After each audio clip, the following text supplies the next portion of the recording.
La révolution stylistique entamée par la C6 en 2005 se poursuit chez Citroën. 3 ans après la sortie du vaisseau amiral, c'est au tour de la C5 de profiter d'un coup de bistouri. Opération réussie pour la deuxième génération de la berline. Elle affiche désormais un look plus racé et dynamique. Dans sa transformation, la C5 s'est également allongée et a gagné 8 cm en largeur. La nouveauté est aussi dans l'habitacle. La C5 a fait d'énormes progrès en termes de finition, d'assemblage et de qualité des matériaux. On se rapproche des standards allemands sans toutefois les égaler. De série, la C5 reçoit 7 airbags, une climatisation automatique. Notre finition confort s'enrichit d'un volant cuir, de phares et essuie-glaces automatiques et d'un radar de recul. L'offre diesel se compose de 4 motorisations développant jusqu'à 208 chevaux. En entrée de gamme, Citroën a opté pour un HDI 110. Malheureusement, le bloc se révèle limité pour déplacer les 1700 kg de l'auto.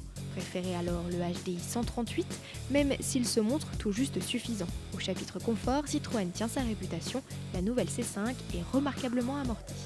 Malgré des dimensions en légère hausse, l'habitabilité de la C5 ne progresse pas, elle aurait même tendance à régresser. Les jambes principalement pâtissent du manque d'espace. Enfin, la banquette arrière n'est pas très généreuse, 3 adultes se retrouvent vite engoncés comme dans une boîte de sardines.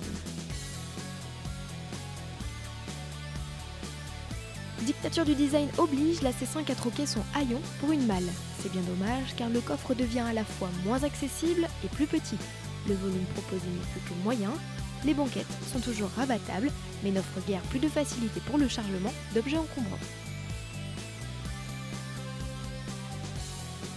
La Citroën C5 dépoussière l'image de la marque. Son design actualisé lui permet de conquérir une clientèle plus jeune. Quant à ses tarifs, ils sont attractifs. L'essence débute à 21 600 € et le diesel à 24 000 €. La Citroën C5 est donc l'un des modèles les plus abordables de sa catégorie.